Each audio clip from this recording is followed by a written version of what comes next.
화제가 되는 이슈들 살펴보겠습니다. 김광삼 변호사와 함께합니다. 어서 오십시오. 네, 안녕하세요. 네. 12구 이태원 참사 관련해서 어제 검찰 수사심의위원회가 열렸습니다. 안건 내용 뭐였습니까?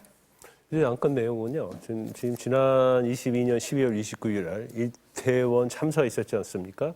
그 이태원 참사에 있어서 어떤 인명 피해가 많이 났는데 거기에 대해서 책임이 있느냐 여부예요. 그래서 제일 중요한 게 이제 서울경찰청장인 김광호 청장, 네. 그리고 용산 소방서장 전 소방서장이었던 이제 최성범 소장에 대한 기소 여부를 가리는 그런 수사심의위원회였어요. 그래서 범죄 혐의 자체는 죄명은 업무상 과실치사고요.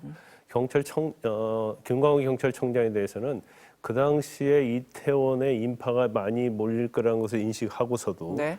안전관리 대책을 취하지 않아서 결국 사상자 규모를 굉장히 키웠다.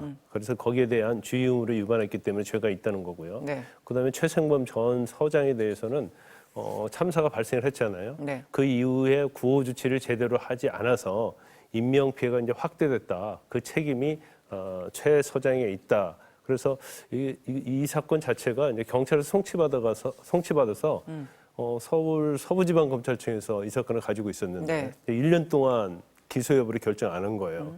그 이유는 여러 가지가 있지만 과연 이게 법리적으로 죄가 되느냐 안 되느냐에 대해서 고심을 많이 한 것 같아요. 그래서 계속 이대로 가지고 있을 수는 없으니까 그러면 객관적으로 수사심의위원회에서 한번 판단을 받아보자. 그래서 이원석 검찰총장이 대검에서 수사심의위원회를 열어서 결정을 한 겁니다. 이번 사안이 그래서 그동안 기소 여부를 두고 검찰 내 의견이 엇갈렸고 지금 말씀하신 것처럼 이원석 검찰총장 직권으로 어제는 수사심의위원회 소집을 한 건데 일반적으로 이 수사심의위원회라는 거는 어떤 경우에 소집이 되고 위원은 어떻게 선정이 되는 겁니까? 일단 이제 국민적 의혹을 가진 사건이랄지 이제 사회적 관심이 많은 사건에 있어서 이제 법리적으로 또는 사실적으로 상당히 이제 다툼이 있는 경우에 검찰이 자신 있게 기소 여부를 결정하기 어려운 경우 수사심의위원회를 소집을 합니다. 그래서 수사심의위원회는요, 어떤 150에서 한 300명의 전문가들로서 인재풀이 이제 구성이 돼 있는 거예요. 그래서 거기에서 이제 이번에는 15분을 수사심의위원회에 출석을 해서 여기서 토의하고요. 네. 안건에 대해서. 그다음에 이제 피의자 측 그리고 피해자 측 의견 듣고 이제 토론을 하는 겁니다. 그래서 오후 2시에 시작했는데 저녁 9시에 끝났다고 그래요. 네. 그러니까 굉장히 난상 토론이 좀 있었다. 이렇게 볼 수가 있습니다. 어제 결과는 그래서 김광호 서울경찰청장에 대해서는 재판에 넘겨라 기소 권고고 최성범 용산소방서장은 불기소 권고 이렇게 네네. 결론이 난 거잖아요. 네, 근데 김광호 서울경찰청장에 대해서는 기소를 해야 한다는 의견이 9명이었어요. 네.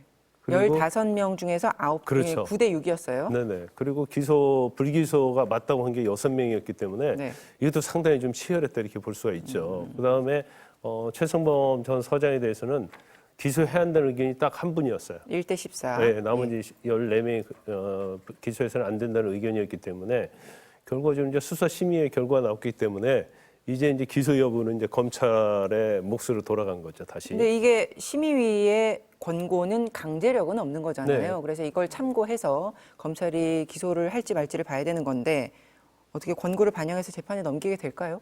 아마 좀 고민을 더 많이 하게 될 것 같아요. 왜냐하면 이제 첫 번째는 일단 검찰 의견은 불기소 의견이었다고 그럽니다. 네. 그래서 수사심의위원회에 불기소로 의견을 피력했었고, 근데 결과가 이렇게 나왔잖아요. 그러면 전에 우리 세월호 사건 잘 알잖아요. 네. 그때 사실은 현장에서 구호 의무를 했던 해양경찰 청장이랄지 이런 사람들이 기소했는데 다 무죄가 나왔어요.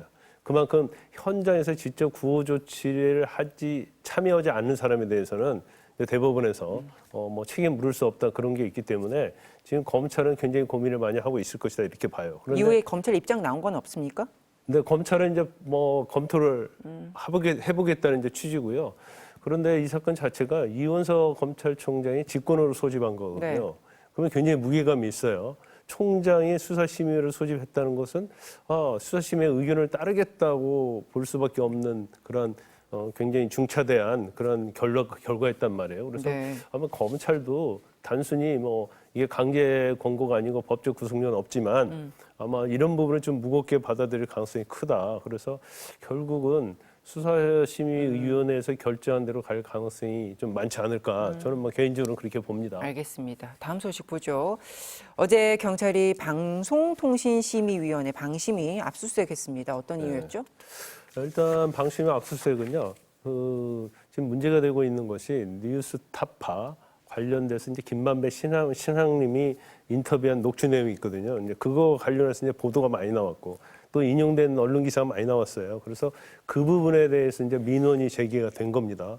근데 민원이 제기가 됐는데 이 민원인이 누군가 어떤 그 주체, 신상 이런 것들이 이제 외부에 유출됐다는 거예요. 그러면 과연 이거 자체는 일반적으로 이제 방심위에서 어떤 심의 자체가 주로 민원에 의해서 그걸 근거로 해서 이제 시작을 하게 되죠. 네, 주요 심의가 이루어지거든요. 그러면 이거 자체는 이제 방심위 자체의 어떤 업무에 엄청난 뭐 지장을 초래하고 신뢰를 뭐 초래한다 그래가지고 이제 고발이 된 사안에 대해서 그러면 이걸 유출한 사람이 누구냐 하면서 이제 방심위를 압수수색한 거예요. 그래서 아마 뭐 일부 언론 보도에 의하면 뭐 일부 사무처 직원이 뭐 네. 100회 정도 누구인가를 뭐 조회했다 이제 그런 내용이 나오고 그래서 이게 외부에 유출됐다 이제 이런 내용이 나오고 있기 때문에 뭐 사실 수사 상황은 좀 지켜봐야 할 것 같아요.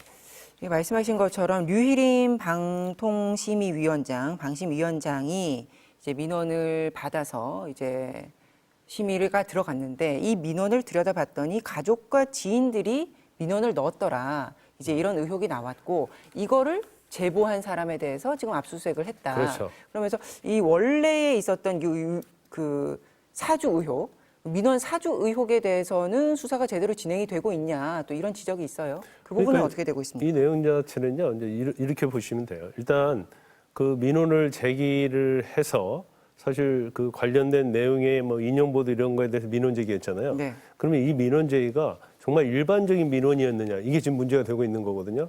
근데 일반적인 민원이 아니고 방통위원장의 지인이냐 가족을 시켜서 민원을 제기하게 했다. 그것은 이제 이해충돌방지법 위반이 될 수 있고 이건 이제 고발 당했습니다.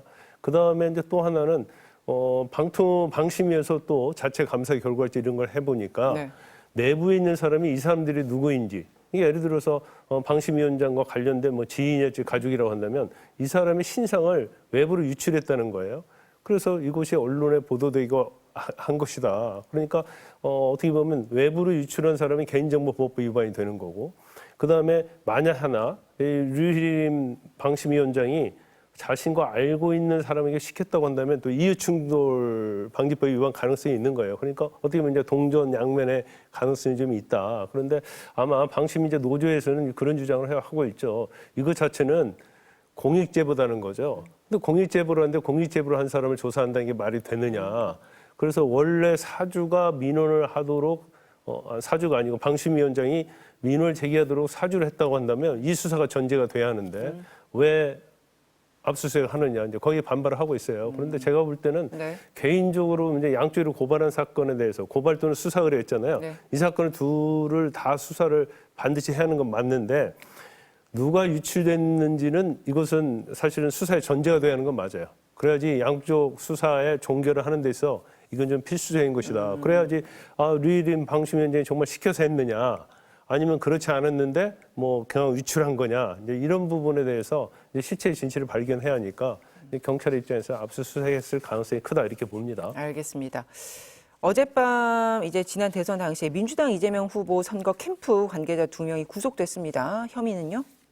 네, 일단 뭐 유증과 관련된 부분이에요. 김용 전 부원장이 이제 정치자금법과 뇌물죄로 재판을 받고 있었지 않습니까? 그런데 그 당시 이제 5월 3일이 특정이 됐는데 1억 원을 유동규 전 본부장으로부터 이제 받았다는 거죠. 근데 이제 가운데 받았는데 실제로 이제 남욱 변호사로부터 받은 돈인데 네.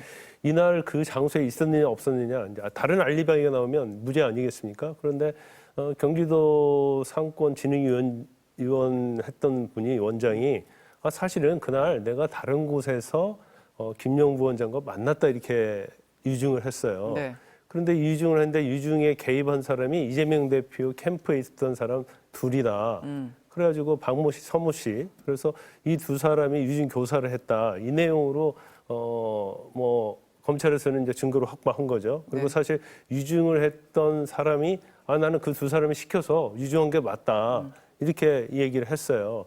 그래서 결과적으로 유증교사 두 사람에 대해 영장을 청구했는데 법원에서 도주 염려가 있고 증거인멸 우려가 있다 해서 영장이 발부된 겁니다. 네. 캠프 관계자들 변호인의 입장은 뭡니까? 혐의를 전면 부인하고 전면 있어요. 부인하고 예. 있는 거죠. 법원에서 사실 이제 정말 교사한 적이 없다는 거고 그 부분에 대해서 자들이 이제 관여한 사실이 없다고 했는데 결과적으로 뭐 소명이 됐다고 법원서 발부를 한 거죠.